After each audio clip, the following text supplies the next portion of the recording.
in the squadron. They called him Bullets, but we call him Greg Kelly. Greg Kelly is on the air on the Red Apple Podcast Network. All right, hello. I hope the vice president can get us a good deal. I'm sure he will. Oh boy, I hope nothing bad happens to him. Who remembers that line from The Godfather, right? And Tessio is playing along, right? I hope he gets us a good deal. I'm sure he will. Well, Vice President Vance is on his way over to Pakistan, where we're meeting the Iranians. You know, I've been to Pakistan once. I stayed at the Islamabad Marriott, and I had to tell you, I looked at that hotel, and I'm like, what the hell is the name Marriott doing on the hotel? You know, Marriott, you might as well put an American flag, right? I mean, it's Pakistan. And the place was not well fortified at all. And I'm like, I got a bad feeling about this. It was quickly overcome because they had the greatest buffet in the world. They had this strawberry fluff. I had a whole bowl of this strawberry fluff, like a salad bowl of strawberry fluff. It was the best thing I ever tasted. It's not ice cream. It's not Cool Whip. It's something in between, and I've only had it in Pakistan. So a couple of weeks, not months, weeks after I was there, boom, there was a major terrorist attack, and half of that hotel was blown to smithereens, and a lot of people were killed. I had a feeling something bad like that was going to happen. Now, what the hell was I doing there? I was there covering President Bush at the time. I was a White House correspondent for Fox News, and we flew over there. He was having a meeting with Musharraf. It's interesting. Sometimes I'd go on these trips, and you wouldn't even get a glimpse of the president. You know, sometimes you'd be right there and you'd see him and you'd fly on Air Force One even. And then there are other times where you barely got to see him. I remember he was flying around the country so much that we stayed in the filing center. And there I go all the way to India to cover the president. And I don't even see the guy. It was a little bit, a little smoke and mirrors, optical illusion. Boats are now going through the Strait of Hormuz. In a month, this is all going to be over. Everything is going to be fine. And it's fine right now. We got a peace agreement, baby. We got a ceasefire. That is to be embraced, not poo-pooed, not downplayed. This is a great place to be. Now, the vice president leading the delegation, very smart guy and very young. You know, you think, what's the average lifespan in America now? 78, 9, I think, for a man. A lot of people live older than that, thankfully. But, you know, where is this guy going to be in 40 years? So if he were Richard Nixon, Richard Nixon became vice president at the age of 40, basically the same exact age as Vance here. And that was in 1952. So, and 24 years later, you know, Nixon was president of the United States and still a major. So for decades to come, J.D. Vance may be a figure that we're living with and, you know, going to have a massive impact on this country. So I want to hear him just before he gets on his airplane to go to Pakistan, as some say. Pakistan, I say Pakistan. You know what the pilots call it? The stands. Kurdistan, Pakistan, Afghanistan, that's what, Uzbekistan. I think there are a few more stands. Hit it, Vice President Vance from this morning. Hey guys, good morning. Thanks for coming. Look, we're looking forward to the negotiation. I think it's going to be positive. We'll of course see. As the President of the United States said, if the Iranians are willing to negotiate in good faith, we're certainly willing to extend the open hand. If they're going to try to play us, then they're going to find that the negotiating team is not that receptive. So we're going to try to have a positive negotiation. The President has gave us some pretty clear guidelines, and we're going to see. So I hope you guys have a safe flight. We'll certainly take some questions later on, but for now, let's get on the plane and hit the road. Thanks. All right. Safe trip. It's a long trip. It's a long trip. I can't remember where we stopped, but we stopped on the way there. A couple of messages from President Trump. The Iranians don't seem to realize they have no cards other than a short-term extortion of the world by using international waterways. The only reason they are alive today is to negotiate. President Donald J. Trump. Then he says, the Iranians are better at handling the fake news media and public relations than they are at fighting. President Donald J. Trump. Palantir Technologies has proven to have great warfighting capabilities and equipment. Just ask our enemies. President Donald J. Trump. World's most powerful reset, he called it. Trump, this is a good one, and there might be something here. Trump upends China's lucrative sanctioned oil import scheme after Iran and Venezuela interventions. And I've heard murmurs about this for a while, but our friends at Just the News kind of put it in beautiful perspective. And for years, China relied on exploiting U.S. sanctions to import steeply discounted oil from pariah states like Iran and Venezuela to fuel its economy and military buildup. Now, President Donald Trump interventions against both Caracas and Tehran have upended this lucrative arrangement. China is suddenly confronted with a very different strategic calculus ahead of a key meeting with the American president in Beijing, tentatively scheduled for next month. I think it's really China that all of this is centered on, a grand strategic calculus, said Brent Sadler of the Heritage Foundation. Now, I've heard this before, and I pretty much dismissed it because, well, I just don't think it's as complicated, but maybe it is, or nuanced, or there's another agenda, a hidden one. Before the Venezuela operation at Christmas last year, China was the beneficiary of a lot of cheap oil in terms of trade that it dictated. Now, over 20% of its oil that it imports, it's going to have to pay a fair market price, greatly higher than what it did before, Sadler said. And, oh, by the way, their foe in D.C. is the one that controls it. Sadler said that these moves deliver a strong message to China ahead of the likely summit between Chinese President Xi and his American counterpart. Before the military operation against Iran and the capture of the Venezuelan dictator Nicolas Maduro earlier this year, China had exploited U.S. oil sanctions against both Iran and Venezuela to fill its strategic. This is so interesting. Could this have been the agenda? What do you think? Could this have been what it was about? I'm conflicted, but I'm intrigued. Because President Trump never said any of that to us, did he? In 2025, China imported a total of 2.6 million barrels per day of sanctioned crude oil by sea, 1.4 million barrels per day from Russia, and 852,000 from Iran, and 419,000 from Venezuela, according to a recent report from the House committee. So, 14, that's 1.4 million barrels a day. Before the war in Iran, imports of sanctioned barrels from these countries accounted for roughly 20% of total oil imports. China was able to obtain oil from these countries, all of which were under U.S. sanctions for various reasons, ranging from the Russia invasion of Ukraine to Iran's illicit nuclear program, at a steeply discounted price. The committee cites estimates that importing sanctioned oil saved China roughly $12 to $15 billion in 2024 alone. And now they can't do it because we control that oil. So this is a major, major point of leverage that we have. Don't screw with us anymore, China. So we were about to have that meeting. And what does China want desperately? Taiwan, now more than ever. There was like a growing consensus that China is going to move on Taiwan. But now, and what would that mean for us? It would totally screw us over because they have all those chips, all those Intel super duper AI chips. We don't make any of them anymore. They're all in Taiwan. And China is convinced that Taiwan is their country. And we, oh, by the way, are wishy-washy about it. We're always kind of wishy-washy about it, at least in public. These Artemis guys are having a great time in space, aren't they? Maybe too good a time in space. Every time I turn them on, they're always just, I don't know. I heard the other day they said, so what scientific observation really most impressed you? And they were all looking at each other for about 40 seconds before the communications dropped. I don't know if they had a good answer for that one. I mean, what did we learn that we didn't know before? I know we have some cool pictures, but we had cool pictures before. I don't know. Have you seen any of the press conferences? The press conferences are cool. I like them all.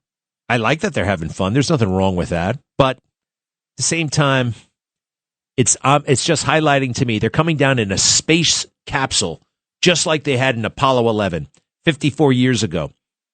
And 54 years before that, we had little dinky biplanes that you couldn't really fly much of anywhere. We had World War I fighters. That's it.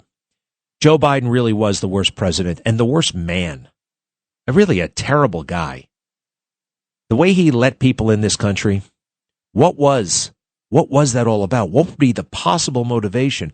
You saw that another woman in Florida was beaten to death outside a 7-Eleven by an illegal alien criminal from Haiti. I went back to look at Joe Biden's inaugural address. You know what he didn't talk about? Crime, criminal justice, safety. He's not interested in those things. It's all about fighting white supremacy. Trump, an illegal alien criminal from Haiti, who was released into our country by the worst president in history, crooked Joe Biden, and the radical Democrats in Congress, just beat an innocent woman to death with a hammer at a gas station in Florida. I'm telling you, man, I am minding my own business out there. It's getting more and more dangerous. You want to cut me off in traffic? Be my guest. Oh, I'm sorry I got in your way. Sorry about that. Let me just slow down and get the hell away from your car. Road rage and the rest of it, especially in Florida. Everybody's got a gun down there. You know, and this stand your ground stuff, whoa. I mean, I'm not saying I don't support it, but I'm just saying it's enough to keep me home. Maybe I'm getting freaked out by all these videos. And I am, to be honest, I am. I'm doing something tonight. I'm making a special video of me deleting my Instagram account. Forever. Instagram is starting to take over my life, and it's getting me nowhere.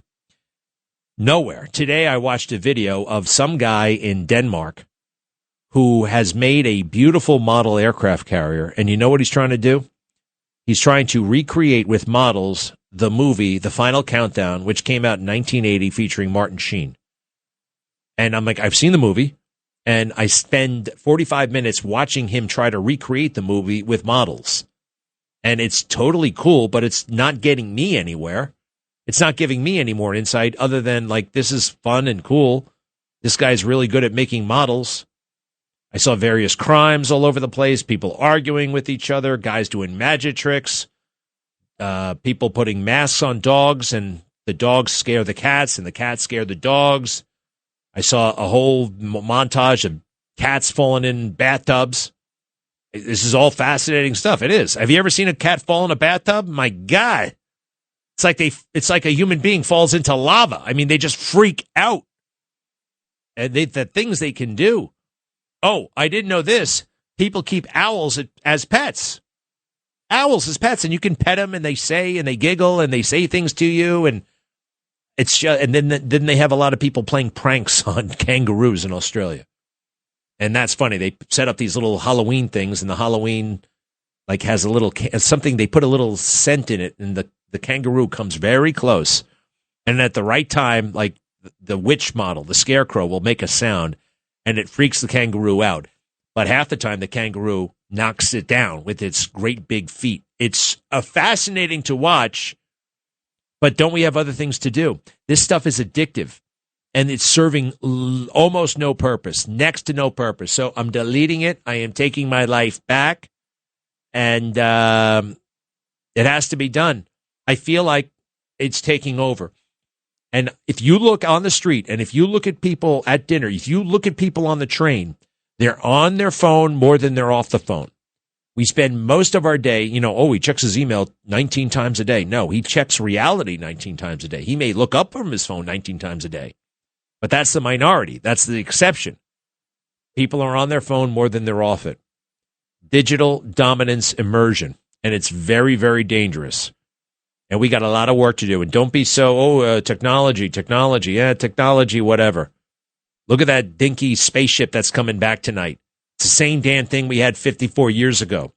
We got great cat videos, but we haven't been to Mars yet. And I don't think we're going anytime. I don't think we're going to get there for another 50 years. Everybody's on drugs, and everybody's looking at these stupid videos. Take back your life with me. Delete Instagram. Be right back.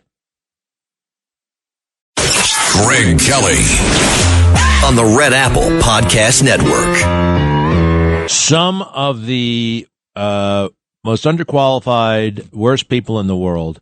What do? Run for president, right? It beats working. Kamala Harris is trying again. She's up at the National Action Network, a place I've been a couple of times. What a dump, right? What a scam that Al Sharpton's been running for a long time. What in the hell did they do? Other than make Al Sharpton a rich man. And weirdly enough, the community, apparently, the National Action Network community, those who support the National Action Network, they're okay with Al being a rich guy. How do you get that rich? Not from an MSNBC show. You get that rich from shaking down people. Something has been up with that guy for a long time. I'll never forget. He actually put out a video of himself getting on a gosh damn private jet to go to George Floyd's funeral. Are you crazy? Are you crazy? First of all, why would you? It's just the things that happen. These are tests for all of us, by the way. The world I understand is not supposed to be on the level. I mean, it's supposed to be on the level, but it's not. So many bizarre things happen, and they are infuriating and insulting. It's a test for all of us. What do we do in the face of this kind of larceny and injustice, right? Do we try to correct it? Do we ignore it? Do we let it darken our spirit? These are all tests for each and every one of us. And I think, number one, shining a light. That's one of my callings here. Not to look at, Kamala Harris is this, that, and the other thing. Therefore, she must be. Nope.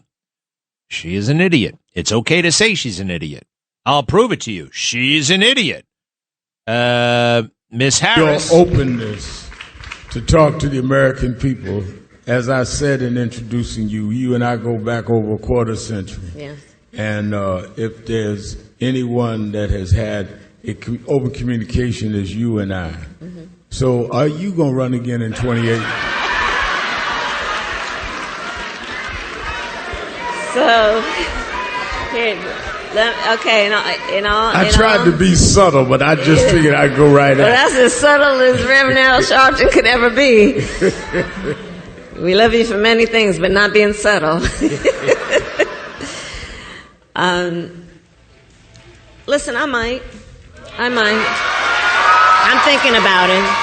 I'm thinking about it. After her disastrous, humiliating performance. Hey, why not? Get on airplanes, get off airplanes, feel like an important person, hair, makeup, new wardrobe. Yeah, she's running. We'll be right back.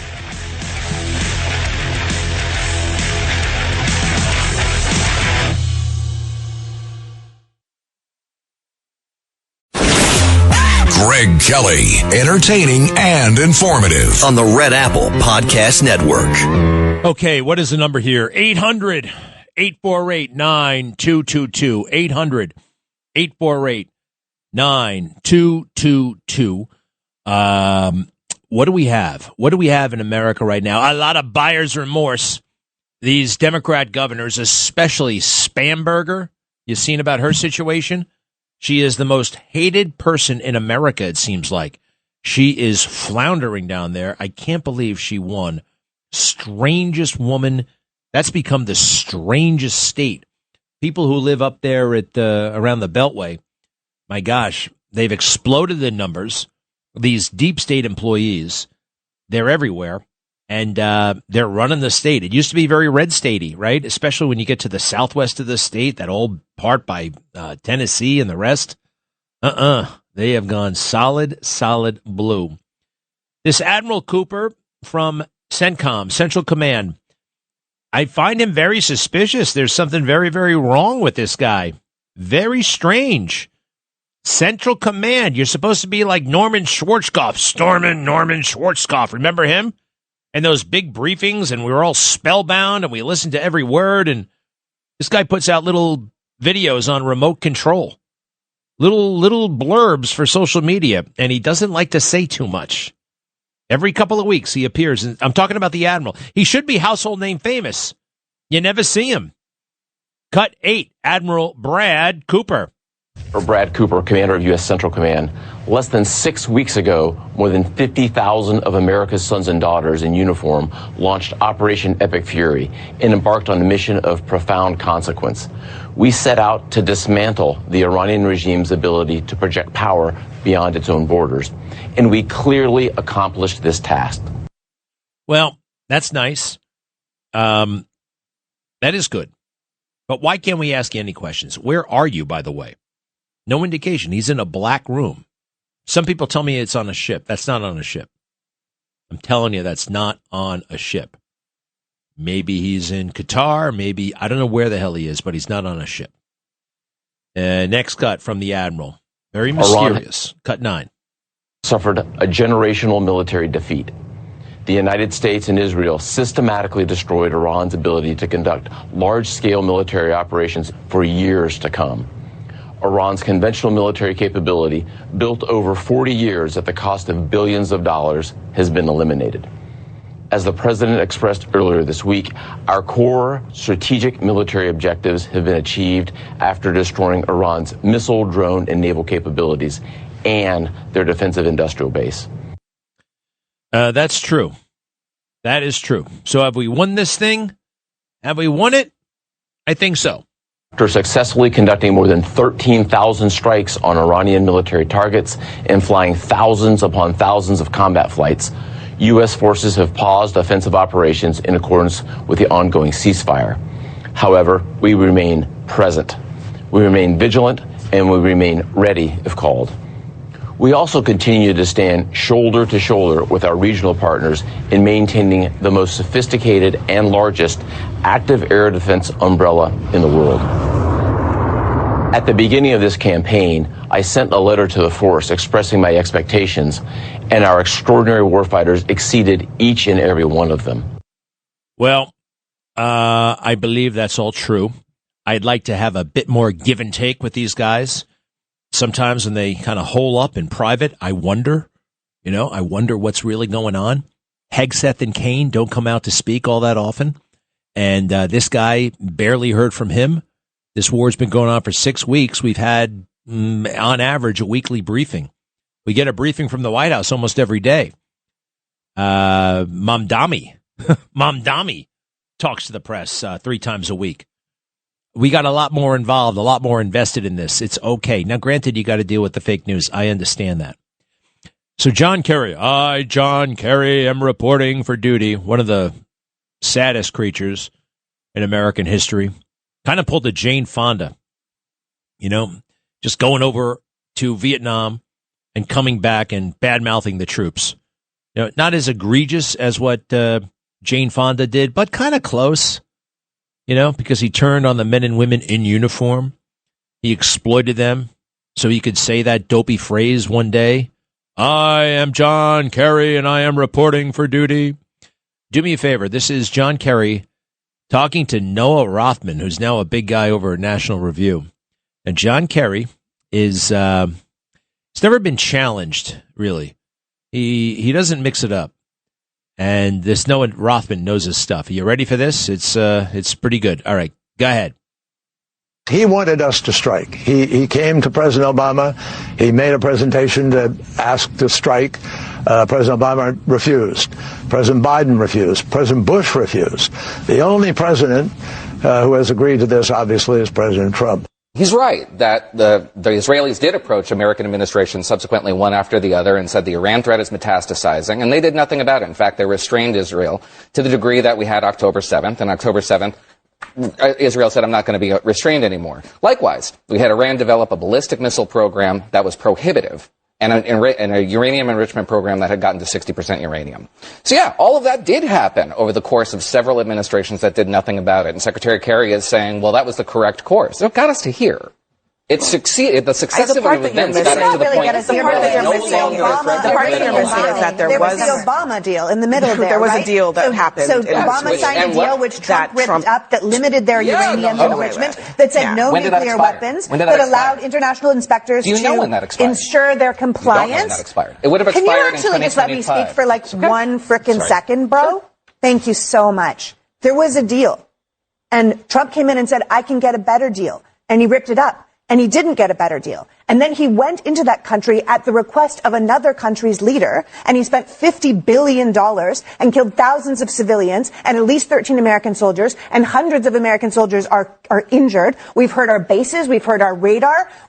People hate America now. We had a president say that we're going to destroy an entire civilization. That's like if I came home and I held a gun to my wife's head and I said, for 13 hours, I'm going to say, I'm going to kill you, I'm going to blow your brains out. Just kidding. We'll talk about it again in 2 weeks. That does not make you a good negotiator. That doesn't make you a good guy. It makes you psychotic, and he's the leader of the free world, and everyone knows that now. So no, this is not some winning strategy that Trump came in after years of being begged to help with Iran. This is not what's happening. The JCPOA did not touch ballistic missiles, and it allowed for legitimized... You know where we're at right now. It's not good. Listen, Noah. The Iran nuclear deal legitimized at 2025, the nuclear enrichment program. It expired at that point. It sunset, and it would have legitimized their ability to break out with a physical device. I'm not disputing your right to not like the Iran nuclear deal. Trump got rid of it without putting anything in its place to contain the nuclear problem. The Iran nuclear deal, which you hate, took 18 months. It's not going to happen overnight. And this administration's feeling that you can just get this baked-in regime, 47 years in, to just turn on a dime in 2 weeks in negotiations, that doesn't make any sense, Noah. They have a 30-second No, it does, because over the course of those 18 months, we were spun into a bad deal. So, yeah, if you were to engage with these people for a year and a half, you could end up with another bad deal. So, he's right. And it's so interesting about that silly nuclear deal and the missiles. And now we have, we did something. Did you hear John Kerry, what he said, how he said it? Real quick, the very, very top of that. Listen to what he says and how he says it. He wanted us to strike. He came to President Obama. He made a presentation to ask to strike. President Obama refused.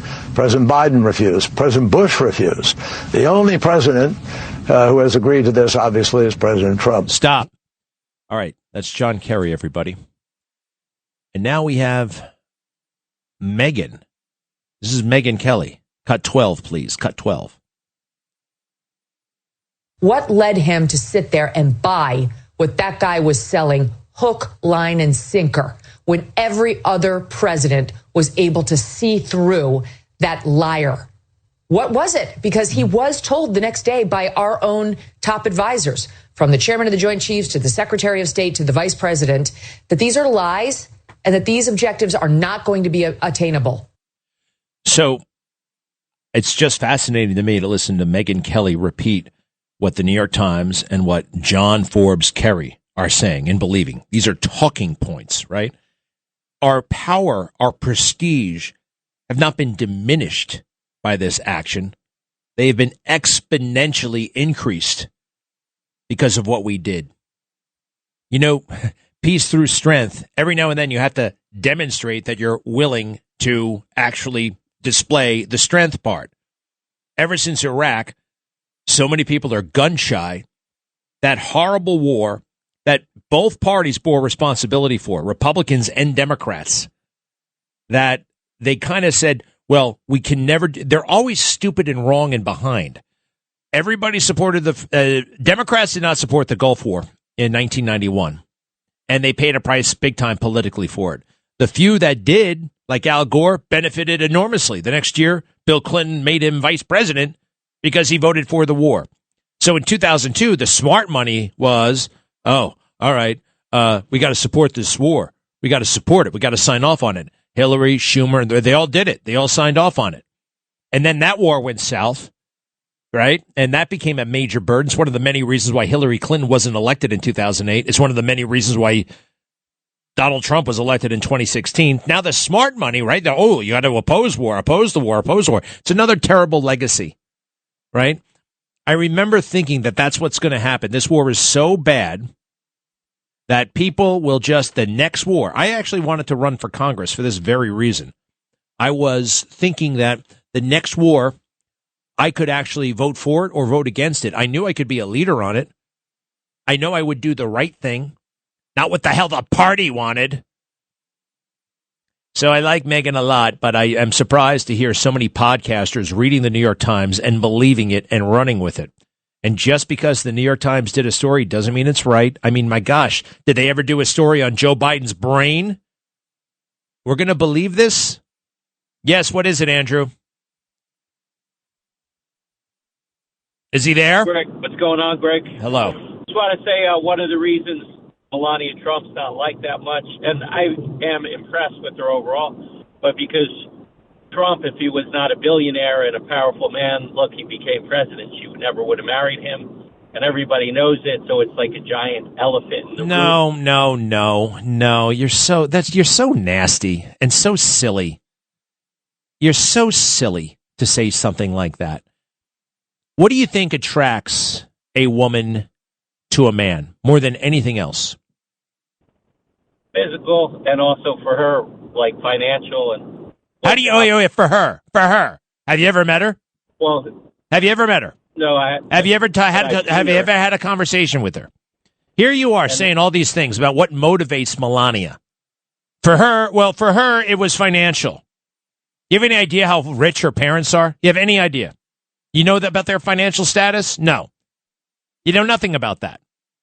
But to your larger point that hot girls only go with rich guys, you get it wrong. Now, look, part of this is natural, right? Why do older men, older rich men, why are they drawn sometimes to younger girls? Why is the young girl? Why is it when you open Playboy magazine, right? She's somewhere in the 23-year-old range. Because that's her prime childbearing, right? Prime childbearing. We are primally designed to want to reproduce. And it drives us there.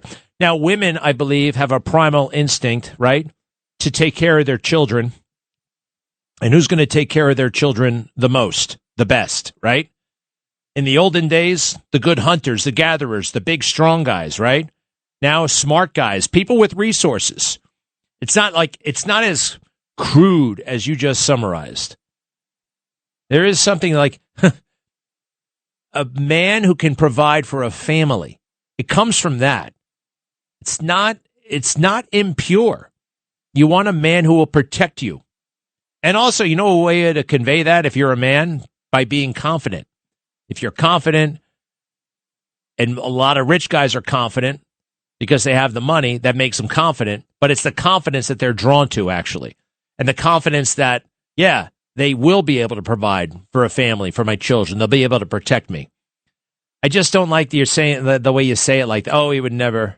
Is it okay for a person to be attracted to their mate, right? Is that okay? Very cynical of you, Andrew. Very cynical. I don't like that answer. I want you to think about what you said. I really don't care for it. Yeah, real quick, Joe, what is it? The reason why Spamberger won was Winsome Sears is a good person who would be a good governor, but she was a terrible candidate. How was she a terrible candidate? All she spoke about was boys and men's, boys and girls' locker rooms. You can't. I never saw a sound clip of her doing anything else, and her whole look is outdated, like she's an old grandmother, and she's younger than I am. And her whole look is like, I mean, look, I think you're being a little harsh. I mean, this is one of those things, you know. I mean, I know you live in New York. That campaign is going to Virginia. You never saw a sound clip of her talking about anything else, right? Like these things are coming to you, right? They never delivered, you know, she gave other speeches and talks. She talked about other things. Do people really vote on looks anymore? Is that really, you know, you think Spamberger looked like a normal person? Did you see Winsome Sears pummel her in a debate? I mean, I thought the election was over after that. That Spamberger was catatonic. So, you know, I don't think that stuff matters. You know, she's got to be genuine. If that's the way she likes to dress, that's the way she likes to dress. Donald Trump likes to wear $15,000 Brioni suits. You don't think some political consultant tried to get him into something cheaper? You know, try to get him into a flannel jacket or something like that? Those are little political tricks. I mean, maybe they work in the sticks. Maybe they still work. I don't think so. Anyway, very interesting. Thank you for that, Joe. We'll be right back. Greg Kelly, entertaining and informative on the Red Apple Podcast Network. Well, it's very sad. Senator Ben Sasse, former Senator Ben Sasse, Republican of Nebraska, is dying of, what kind of cancer is it again? Not cervical cancer. What's the really serious cancer? I think it begins with a P. Anyway, it's stage 4. It's terminal. And he's going to die potentially in the next couple of months. And he's been speaking out rather beautifully as he's dying about his faith and other matters. And it's really interesting to hear him. And if you don't mind, he's been doing a lot of podcasts lately. For all we've been talking about podcasts, here's Senator Ben Sasse. He's going to be leaving behind a wife and 3 children, I believe. Go ahead with that if you don't mind.